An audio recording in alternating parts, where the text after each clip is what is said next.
అందరికీ నమస్కారం. నేను మీ మురళిని. పాలు మొన్న రాజమహేంద్రవరం చౌడేశ్వర నగర్లో జరిగినటువంటి సంఘటన తెలిసి పాలు ప్రియులు, కాఫీ ప్రియులు, టీ తాగే ప్రియులు ఇలా చెప్పుకోవాలని అనుకుంటే ఉదయం లేచింది మొదలు టీ పడని వాళ్ళు ఎంతమంది ఉంటారు చెప్పండి. మ్యాక్సిమం చాలామంది టీ తాగితేనే కానీ బయటకు వెళ్ళని వాళ్ళు ఉంటారు. ఈ చౌడేశ్వర నగర్లో గణేష్ అనే వ్యక్తి పోసిన పాలు ద్వారా కొన్ని ప్రాణాలు గాల్లో కలిసిపోయాయి. ముఖ్యంగా పాల కల్తీ, నీళ్ల కల్తీ. కల్తీ గాంధీ ఏముంది ఇప్పుడు సమాజంలో? కల్తీ లేనిది ఏది తింటున్నాం మనం? అన్నీ కల్తీ ఉన్నాయే కదా అన్న అనుమానం కూడా రేకెత్తుతుంది. ముఖ్యంగా చెప్పాలి అని అనుకుంటే పాలు కల్తీ గురించి ఇప్పుడు అంతా హాట్ టాపిక్ అయిపోయింది. బేసిక్గా ఉదయం లేచిన దగ్గర నుంచి రాత్రి పడుకునేంత వరకు కూడా ప్రతి ఒక్కరికి పాలు అవసరం ఎంతో ఉంటుంది. ఉదయం టీ పెట్టుకుని మధ్యాహ్నం పెరుగుకి, నైట్ పెరుగుకి, మధ్యలో అతిథులు వస్తే వాళ్ళకి టీలకి, ఇలా ఒకటేంటి ఉదయం లేచింది మొదలు రాత్రి పడుకునేంత వరకు పాలు మీద మనకి చాలా అవసరం ఉంటుంది. మరి అలా అని ఒరిజినల్ పాలు దొరుకుతున్నాయి అని అంటే మనం తాగేవన్నీ ఒరిజినల్ పాలే అని మనం అనుకుంటున్నాం, కానీ అవి ఒరిజినల్ కాదు. మొన్న మనకి ఈ చౌడేశ్వర నగర్లో జరిగినటువంటి ఈ సంఘటన ద్వారా మనకి చాలా విషయాలు బయటకు వచ్చాయి. ముఖ్యంగా గణేష్ అనే వ్యక్తి పాలలో కలిపినటువంటి రసాయనాలు కానివ్వండి, లేదా పాలలో ఉన్నటువంటి తను పాలని ఎక్కువ చేయడానికి చేసినటువంటి ప్రయత్నంలో మరి యూరియా కానివ్వండి, ఇంకా డిటర్జెంట్లు కానివ్వండి, వాట్ ఎవర్ అతను ఏమైతే కలిపాడో అవన్నీ కూడా ప్రజల ప్రాణాలను హరించేశాయి. ముఖ్యంగా నిజంగా పాలు కొనుక్కునే వాళ్ళు కూడా అనుమానించాల్సిన పరిస్థితి వస్తుంది. ఎందుకు అనంటే ఇక్కడ మనం రెండు విషయాలు దృష్టిలో పెట్టుకోవాలి. పాల సైకిల్ ద్వారా తీసుకొచ్చే వాళ్ళు ఎవరో కూడా స్వచ్ఛమైన గేదె పాలు తీసుకుని పోయారు, లేదా స్వచ్ఛమైన పాలు మన దగ్గరికి తీసుకుని రారు. ఎందుకు అనంటే మనకి అక్కడ కొనేవి 80 రూపాయలు లేదా ఒక 100 రూపాయలకో మనం పాలు కొంటున్నాం అని అనుకుందాం. ఇప్పుడు అమ్మే వ్యక్తి స్వచ్ఛమైన పాలు పోస్తున్నాడు అంటే తప్పకుండా నీళ్లు కలుపుతూనే ఉంటాడు. అది అందరికీ జగమెరికిన సత్యం. మరి ఈ నీళ్లు కలుపుతున్న సందర్భంలో సైకిల్ మీద వచ్చేటప్పుడు అతను ధైర్యంగా నీళ్లు కలుపుతుంటే ఎవరైనా చూస్తే పాల్లో నీళ్లు కలుపుతున్నాడని అనుకుంటారని ఎవరికీ తెలియని చోట్లలో, ఎవరికీ తెలియని ప్లేసుల్లో నీళ్లు కలిపి వాటిని తీసుకుని వస్తారు. అటువంటి సమయాల్లో అక్కడే కొన్ని పొరపాట్లు కూడా జరుగుతూ ఉంటాయి. దీన్ని మనం క్షుణ్ణంగా పరిశీలించుకోవాల్సిన సందర్భం కూడా ఏంటి అనంటే, వీళ్ళు దూరంగా ఎక్కడో ఎవరికీ తెలియని ప్రదేశాల్లో బోర్ ఉందనో, లేదంటే ఒక కుండీ ఉందనో, లేదా ఒక నీళ్లు సౌలభ్యం దొరుకుతుందనో అక్కడ కల్తీ చేయాలని చూస్తే అక్కడ ఆల్రెడీ వ్యవసాయానికి సంబంధించినటువంటి కెమికల్స్, ఏదైనా పెస్టిసైడ్స్ ఉండొచ్చు, అలాగే రసాయనాలు ఉండొచ్చు, వీటిని కడిగేసి ఉన్న నీళ్లను కూడా కల్తీ చేయరనే నమ్మకం మనకి ఎక్కడిది చెప్పండి? నిజంగా చేస్తారు. ఏది ఏమైనా ఇప్పుడు ఫుడ్ సేఫ్టీ అధికారులు అందరూ కూడా అలర్ట్ అయ్యారు. బయట దొరుకుతున్న పాలన్నీ కూడా పాలేనా, స్వచ్ఛమైన పాలేనా? కాదు. ఎందుకు కాదు అని అంటే మనకి డిమాండ్ కొద్దీ సప్లై లేదు. అక్కడ బర్రెలు లేవు మనకు. అక్కడ మనకి కొన్ని లక్షల లీటర్ల పాలు డైలీ మనకు అవసరం అవుతుంది అని అనుకుంటే అన్ని పాలిచ్చే బర్రెలు మేపే రైతులు లేడు, అక్కడ బర్రెలు లేవు. కానీ మనం ఎలా కన్వే చేసుకోవాలి ఈ మెసేజ్ని అని అనుకుంటే సాధ్యమైనంత వరకు ఎవరైతే మనకి దగ్గరలో పాలు అమ్ముతారో, తెలిసిన వాళ్ళు అమ్ముతారో వాళ్ళ దగ్గర కొనుక్కోవడం తప్ప మనకి మరో గత్యంతరం లేదు. ముఖ్యంగా పాలు, అవి కల్తీ పాలు స్వచ్ఛమైన పాలు తెలుసుకోవాలంటే మన దగ్గర వాటిని పరీక్ష చేసేటటువంటి కెమికల్స్ మన దగ్గర ఉంటాయా? ఆ కెమికల్స్ని మనం ఎంత వేసి వాటిని పరీక్షించుకోవాలో మనకు తెలుస్తుందా? ఏమీ తెలియదు. కానీ ఇక్కడ పాలు స్వచ్ఛమైనవా కాదా అన్నది మనకి ఎలా తెలుస్తుంది అని అంటే, నాకు తెలిసినవి నేను కొన్ని చెప్తా. మీరు స్వచ్ఛమైన పాలు అని అనుకుంటే పాలలో మీకు వేలు ముంచితే వేలును అంటిపెట్టుకుని ఉంటాయి పాలు. మ్యాక్సిమం వేలును అంటిపెట్టుకుని ఉంటాయి. రసాయనాలు కలిసిని ఎప్పుడూ కూడా వదిలేస్తాయి, వేలును వదిలేస్తాయి. లేదు, వేలు పెట్టడం మీకు ఇంట్రెస్ట్ లేదు అని అనుకున్నప్పుడు ఒక ప్లేట్ తీసుకుని ప్లేట్ మీద ఒక 2 డ్రాప్స్ వేస్తే ప్లేట్ మించి అవి జారుకుంటూ వస్తాయి. జారుకుంటూ వచ్చినప్పుడు ఒక లేయర్, అంటే ఒక చిక్కగా వాటిని అంటుకుంటాయి. అవి పాలని మనం అనుకోవాలి. తర్వాత అవి నీళ్ళ జారిపోయి వచ్చేస్తుంటాయి, కెమికల్స్ కలిగినట్టు అనుకోవాలి. తర్వాత పాలను మనం షేక్ చేస్తే ఎక్కువ నురుగు వచ్చింది అనుకోండి, అందులో కంపల్సరీ డిటర్జెంట్ కలిసిందని మనం అనుకోవాలి. నిజమైన స్వచ్ఛమైన పాలు కలిపితే ఎక్కువ నురుగ రావు, కొద్దిగా ఏదో తక్కువగా వస్తాయి. అలాగే ఇప్పుడు ఇంకొక ట్విస్ట్ ఏంటో చెప్పమంటారా? ఇప్పుడు పాలు కల్తీయే కాదు, టీ పొడి కల్తీ కూడా, అంటే టీ పౌడర్ కల్తీ కూడా తెర మీదకి వచ్చింది. ఎప్పుడైతే రాజమహేంద్రవరంలో చౌడేశ్వర నగర్లో జరిగినటువంటి ఈ సంఘటన తెర మీదకి వచ్చిందో, కొన్ని ప్రాణాలు గాల్లో కలిసిపోయాయో, ఇప్పుడు టీల మీద, టీ పౌడర్ల మీద, అందులో కలిపే షుగర్ మీద, ఇట్లా ఒకటి కాదు, మనం తినే ప్రతి దాని మీద కూడా అనుమానించవలసిన అవసరం ఎంతైనా ఉంది. ముఖ్యంగా టీ పౌడర్ విషయానికి వస్తే ఎక్కడో ఏజెన్సీల్లో చింతపిక్కల పౌడర్తోనూ, రకరకాల రసాయనాలతోనూ, వాటికి చిక్కదనం కోసం ఏర్పాటు చేసినటువంటి పదార్థాలతోనూ, వీటన్నిటితోనూ కూడా టీ పౌడర్ తయారవుతుంది. చూసారా? మనం బయటికి వెళ్ళగానే ఎక్కడో ఒక చోట మ్యాక్సిమం ఒక టీ అన్న తాకుండా ఉండవు. అంటే మన ఆరోగ్యం ఏమైపోతుంది? మరి రాజమహేంద్రవరం చౌడేశ్వర్ నగర్లో వాళ్ళు టీలు పాలు తాగినందుకే కిడ్నీలు పనిచేయకుండా పోయాయి. అందులో వేసినటువంటి కెమికల్స్ అటువంటి, ఇప్పుడు పాలు ఎక్కువ కావాలి అని అనుకుంటే అందులో యూరియా కలుపుతున్నారు. అంటే పొలాలకు వేసే యూరియా, అలాగే బేకింగ్ సోడా, అలాగే డిటర్జెంట్ పౌడర్, ఇట్లా ఒకటి కాదు అన్నీ కూడా రసాయనాలే. వీటిని మనం దుస్తులకి పొలాలకి వాడేటటువంటి కెమికల్స్ని తీసుకుని వచ్చి డైరెక్ట్గా మనం శరీరంలోకి పంపిస్తున్నాం. మరి కిడ్నీలు ఎందుకు పనిచేస్తాయి? కిడ్నీలు పాడైపోతాయి కదా. మరి ఇటువంటి సందర్భంలో మనం తీసుకోవాల్సిన జాగ్రత్తలు ఏంటి అని అంటే, నమ్మకమైన వాళ్ళ దగ్గర పాలు కొనుక్కోవడమే బెటర్. లేదా మనం బ్రాండెడ్ పాలు, ఎక్స్పైరీ డేటు బాగున్నటువంటి పాలు తీసుకుని మనం జీవనం కొనసాగించడం బెటర్. ఎందుకు అని అంటే, మనకి సాధ్యమైనంత వరకు స్వచ్ఛమైన పాలు దొరకడం అనేది కళ. దొరికితే వెల్ అండ్ గుడ్, అందరూ కూడా అదృష్టవంతులే, దొరికిన వాళ్ళందరూ కూడా. అలాగే ఇక్కడ మరొక చిన్న విషయం, దాన్ని ఏంటి అని అంటారంటే, ఇప్పుడు ఒక పాడి గేదె దగ్గర దూడ చనిపోయింది అనుకుందాం పుట్టిన తర్వాత. ఆ దూడ చనిపోయిన తర్వాత గేదె పాలు ఇవ్వడం మానేస్తుంది. ఈ గొడ్డు ఏదైతే ఉందో పాలు ఇవ్వడం మానేస్తుంది. దానికి ఆ పాలు రావడానికి ఇంజెక్షన్ కూడా చేస్తూ ఉంటారు రైతులు. అది కూడా ఒక రకమైన కెమికల్ అందులో కలుస్తుంది, ఇంజెక్షన్ ద్వారా ఓ మెడిసిన్ అందులో కలుస్తుంది. అటువంటి పాలు తాగిన వాళ్ళు కూడా మరి సైడ్ ఎఫెక్ట్స్ వస్తున్నాయి. అంటే ఈ పాలు సేకరించే విధానంలో ఎవరు ఇంజెక్షన్లు చేస్తున్నారో, ఎవరు గేదె ఇంజెక్షన్ల ద్వారా పాలు ఇస్తుందో ఎవరు తెలుసుకోలేనటువంటి పరిస్థితి. మరి ఇటువంటి పరిస్థితుల్లో మనం కలుషితమైన పదార్థాలని మనం తీసుకుంటున్నాం. అందుకనే మన జాగ్రత్తల్లో మనం ఉండాలి. ముఖ్యంగా ఇప్పటికి ఇంకా 2 పిల్లవాళ్ళు వెంటిలేటర్ల మీద ఉన్నారు. అలాగే ఒక 5 వరకు ప్రాణాలు గాలిలో కలిసిపోయాయి.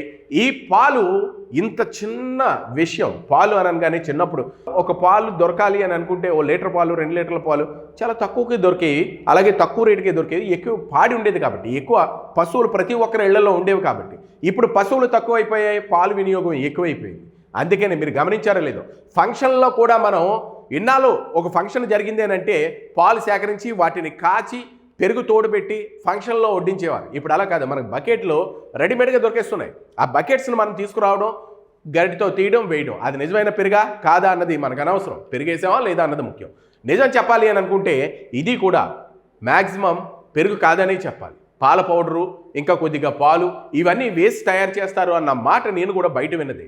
ఏది ఏమైనా మనం స్వచ్ఛమైన పాలు కావాలి అని అనుకున్నప్పుడు మాత్రం తగు జాగ్రత్తలు తీసుకోవాలి. బయట టీలు తాగాలి అని అనుకున్నప్పుడు కాస్త అనుమానించాల్సిన పరిస్థితి వస్తుంది. బయట ఏమైతే టీ పాయింట్లు ఉన్నాయో ఆ పాయింట్ల దగ్గర కూడా టీ తాగాలా వద్దా, ఈ సంఘటన ఏదైతే రాజమహేంద్రవరం చౌడేశ్వర్ నగర్లో జరిగినటువంటి పాల కల్తీ సంఘటన జరిగిందో అప్పటి నుంచి కూడా ప్రజలందరూ కూడా ఎలర్ట్ అయ్యి మరి టీ పాయింట్ల దగ్గర కూడా టీ తాగాలా వద్దా అని సంశయిస్తున్నటువంటి ప్రశ్న నిజమే. నిజంగా కోరి జబ్బును ఎవరు తెచ్చుకోవాలనుకోరు కదా. అందులోనూ కూడా పోయేది కిడ్నీ ఫెయిల్యూర్ అంటే మామూలు విషయం కాదు. డయాలసిస్ చేయాలంటే మామూలు విషయం కాదు. ఇదే సంఘటన వేళ్ళ మీద లెక్కించే వాళ్ళు ఎఫెక్ట్ అయ్యారు కాబట్టి సరిపోయింది. కానీ ఏదైనా ఒక కరోనా లాగో లేదనంటే వేరే జబ్బులాగో వందలకు వేలకు వచ్చారనంటే అది కూడా చాలా కష్టమైన పరిస్థితి. అప్పుడు కూడా హాస్పిటల్స్ అన్నీ ఫిల్ అయిపోతాయి. డయాలసిస్ చేయాలంటే ఎక్విప్మెంట్స్ ఉండాలి.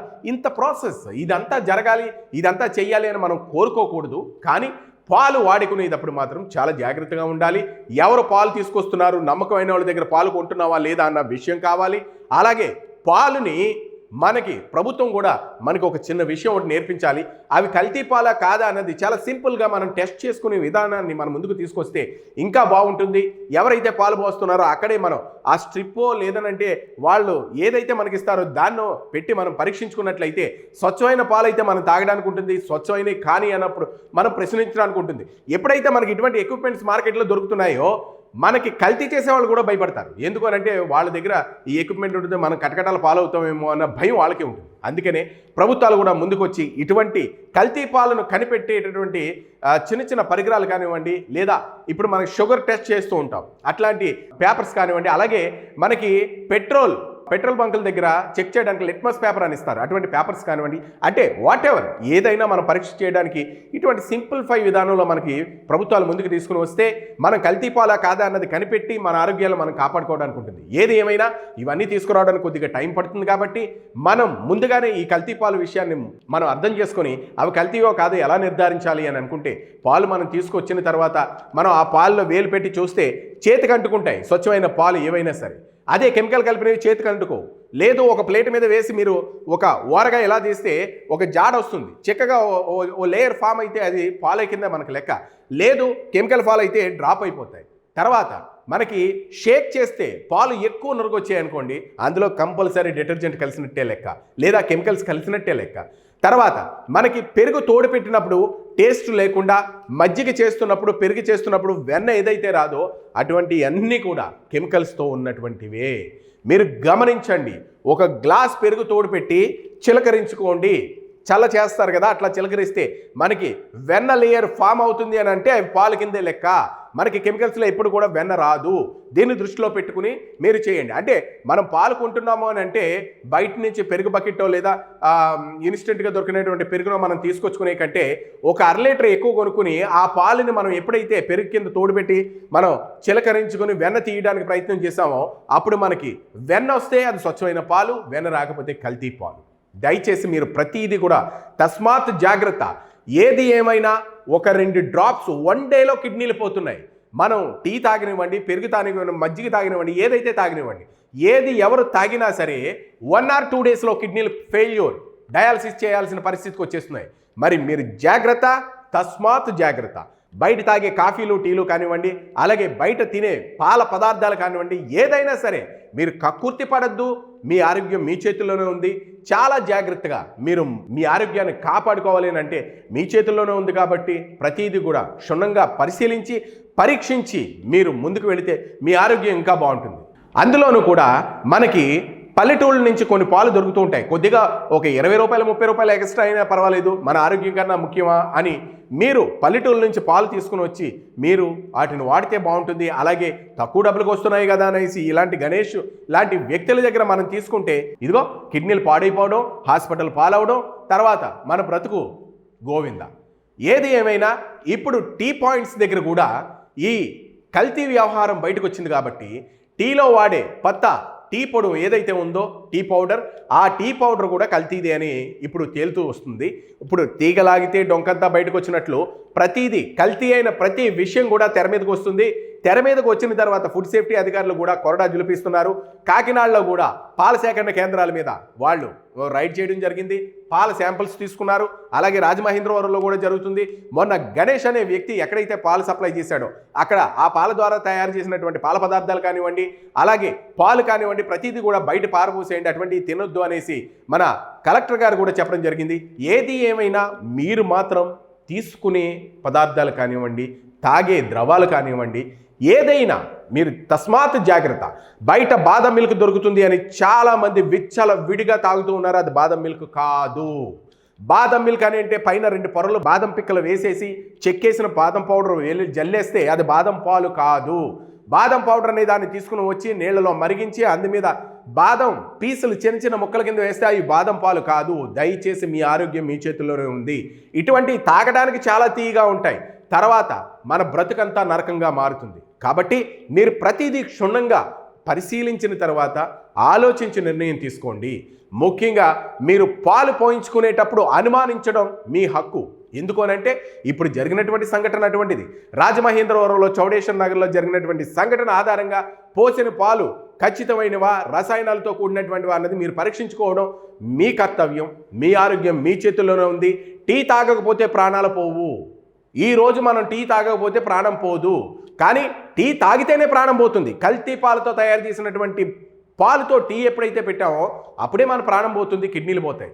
అందుకనే దయచేసి మీరు తీసుకునే పాలు ఎటువంటి పాలు ఏంటి అన్నది 1కి 10 సార్లు చెక్ చేసుకున్న తర్వాత మీరు ఒకసారి ఆలోచించండి. తర్వాత ఇంకొక విషయం, మీరు పాలు వచ్చిన తర్వాత బాగా బండగా గుర్తుగా మీరు పరీక్షించాలి అనుకుంటే చిన్న గ్లాసులో పాలు తీసుకుని ఆ పాల్లో ఒక ఉప్పు కనుక వేసి చూడండి. పోతే పనివ్వండి, చిన్న గ్లాసులో పాలు ఉప్పు కనుక వేస్తే రంగు మారుతున్నాయి అని అనుకుంటే అవి కల్తీ పాలే.